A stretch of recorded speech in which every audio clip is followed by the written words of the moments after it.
미디어와 관련된 과학 소식을 살펴보고 언론의 과학 관련 보도 내용을 비평해보는 사이언스 앤 미디어 시간입니다. 네, 성균관대학교 이경락 박사 나와 계십니다. 안녕하세요. 예, 안녕하십니까? 네. 오늘 내용 어떻게 준비하셨나요? 예, 오늘 방송에서도 계속 에볼라 얘기를 했었는데요. 최근 서아프리카 지역에서 에볼라 바이러스 희생자가 늘어나면서 세계적인 확산을 우려하는 소리, 그리고 우리나라로의 확산을 우려하는 소리가 높습니다. 우리 정부도 긴급회의를 가졌고요. 그리고 또 세계보건기구도 긴급회의를 통해서 세계적인 확산을 막기 위한 대책들을 마련하고 있다고 합니다.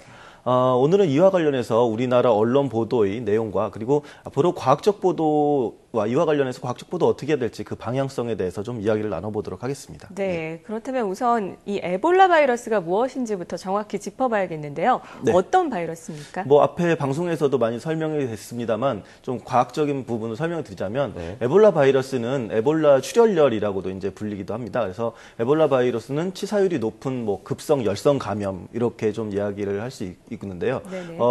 마버그 바이러스와 함께 필로 바이러스과에 속해 있는 그런 단일 가닥 RNA 바이러스입니다.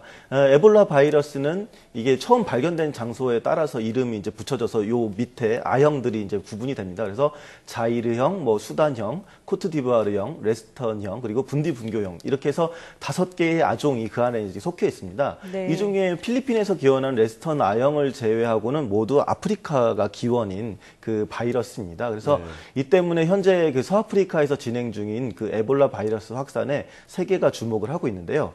사실 이 시점에서 우리와 가까운 필리핀에서 발생했던 그 에볼라 바이러스 이것은 왜 확산되지 않았을까 이런 부분도 좀 생각해 볼 필요가 있습니다. 네, 사실 잘 모르는 분들도 많지만 네. 아시아에서도 이 에볼라 바이러스가 발생한 적이 있었잖아요. 그렇죠. 예. 어떻게 발생한 것이었나요? 우선 1989년 필리핀 원숭이의 검역 과정에서 네. 직원이 감염이 되었던 거였는데요. 필리핀 원숭이에서 유래한 이 레스턴 아형 같은 경우에는 사망한 사례가 보고되지 않고 있습니다. 네. 그래서 이는 코트디부아르형 그 아형 역시 좀 마찬가지인데요. 다행히 다른 에볼라 바이러스 아형과는 좀 병원성에 큰 차이가 있기 때문에 희생자가 없었다 이렇게 볼 수 있습니다. 즉 에볼라 바이러스에 대해서 경계하는 것도 중요하지만 어떤 아형인가에 대해서도 우리가 확실히 알고서 좀 준비를 하고 면밀하게 조사, 대응할 필요가 있다는 것입니다. 이 레스턴 아형, 필리핀에서 나왔던 그 아형의 경우에 원숭이에 대한 감염률은 높지만 인간에 대한 그 전염성이나 그로 인한 사망 사례 같은 경우는 발생되지 않았습니다. 네. 그런데 이 레스턴 아형의 에볼라 바이러스가 또 한때 좀 문제가 되기도 했는데 그게 2008년에 그게 돼지로 감염이 됐었거든요. 그것 때문입니다. 그러니까 대체로 원숭이에서 옮겨가는 것이었는데 돼지로 한번 갔다 오면 좀 이게 인간으로 전염될 수 있는 변이가 일어날 수도 있거든요. 네. 그리고 또 어떤 그 레스턴 아형 같은 경우에는 공기로 접촉되는 거 아니냐 이런 의혹도 있었습니다. 그래서 이것이 지금 또 에볼라가 공기로 접촉돼서 감염될 수 있다라는 그런 공포로 이어지기도 하는데 네. 다행히 그 레스턴 아형 같은 경우에는 크게 확산으로 이어지지가 않았습니다. 네, 이 에볼라 바이러스 A형에 따라서 각기 다른 모습을 보이고 있는 것 같은데 그렇다면 증상은 또 어떻게 다릅니까? 네, 사실 이 증상도 그 A형에 따라서 좀 차이가 있습니다. 같은 에볼라라는 이름을 하고 있더라도. 네네. 방금 말씀드린 레스턴 A형의 바이러스 경우에 그 검역하던 직원이 가벼운 감기 형태를 띄었었고요. 마찬가지로 코트디부아르 A형의 경우에도 댕기열과 유사한 증상을 보였습니다. 모두 살아있고요. 그리고 다만 현재 가장 우려되고 있는 자이르 A형의 같은 경우에는 심한 구토나 혈변, 두통, 현기증, 호흡곤란 등이 아주 좀 끔찍하게 나타나고 이후에 또 코나 입, 직장 같은 데서 출혈이 나타나는 그런 현상이 보이기도 합니다. 자이르형 같은 경우 지금 제일 무섭다고 하는 그것 같은 경우에 1976년에 처음 발생했거든요. 그 당시에는 치사율이 이제 88%, 그리고 77년에는 100%가 다 사망을 했고요. 그리고 94년에 또 발병했을 때는 59%, 95년은 81%, 96년은 73%였고, 그리고 또 2001년에서 2002년 사이에는 80%의 치사율을 보였습니다. 그리고 가장 최근에 2003년엔 또 90%의 치사율을 기록하는 등 높은 치사율을 보이고 있습니다. 그렇지만 다만 그 수단 A형의 경우에는 치사율이 53.7%로 이제까지 드러났었거든요. 네네. 이런 측면에서 봤을 때 지금 계속 보도들에서 나오는 90% 치사율이다, 70% 치사율이다 이런 논쟁은 어떻게 보면 사실 큰 의미는 없어 보이기도 합니다. 네, 그렇다면 언론에서 에볼라 바이러스를 매우 치명적인 바이러스다 이렇게 좀 언급을 하고 있는데 여기에 대해서 대해서는 어떻게 생각하시나요? 제가 이제까지 말씀드린 것처럼 그 에볼라 바이러스도 다양한 A형이 있고 어떻게 보면 그 A형에 따라서 인간에게 전염되는지 여부 그리고 또 그 이후에 나타나는 그 피해 증상들이 다릅니다.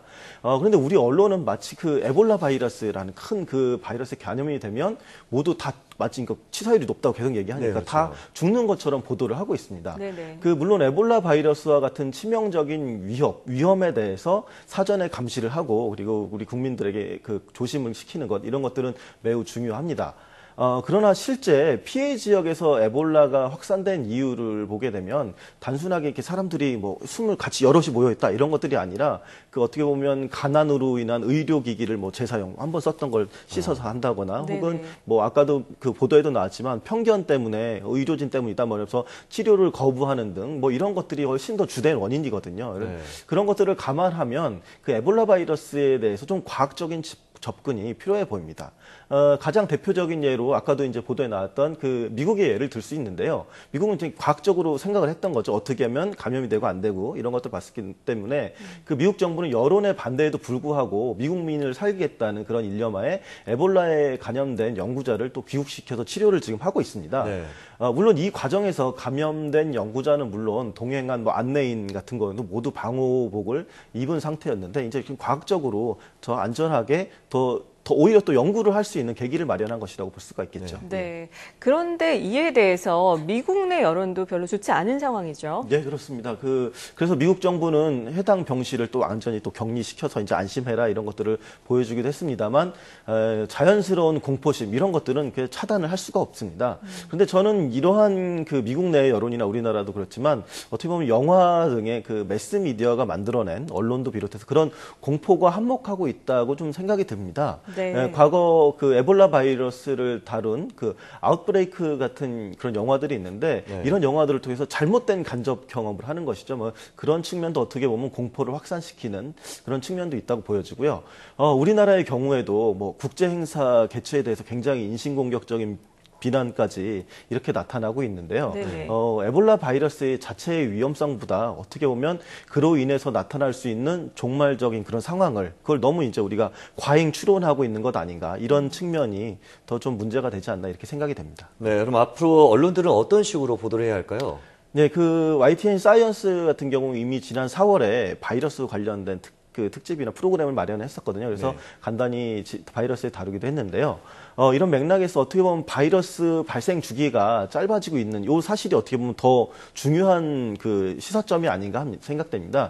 즉 앞으로 에볼라 바이러스가 퇴치가 되더라도 바이러스성 질병이 다시금 짧은 그 주기로 나타날 가능성이 높다고 이렇게 볼 수가 있는데요. 실제로 이런 에볼라 바이러스가 치명적이긴 하지만 뭐 희생자란 측면에서 봤을 때는 신종플루나 뭐 조류독감 등의 그런 인플루엔자 바이러스에 의한 피해가 사실은 훨씬 더 크거든요. 특히나 이제 바이러스에 대한 통제가 불가능하다는 그런 팬데믹 상황도 문제지만 저희가 봤을 때는 그 이전에 이런 뭐 국민적인 공포로 인한 정신적인 공황이 더욱 문제가 될 수 있다 이렇게 생각이 되고 그래서 이에 대해서 국민들이 이성적으로 대처할 수 있는 모든 정보를 제공할 수 있는 그런 과학적 보도가 더욱 필요해 보입니다. 네, 이 바이러스 통제가 불가능한 상황 이전에 공포로 인한 정신적 공황이 더 문제가 될 수 있다는 지적, 더 무엇보다 중요해 보입니다. 자, 지금까지 성균관대 이경락 박사와 함께 에볼라 바이러스와 과학 저널리즘에 대해서 살펴봤습니다. 오늘 말씀 고맙습니다.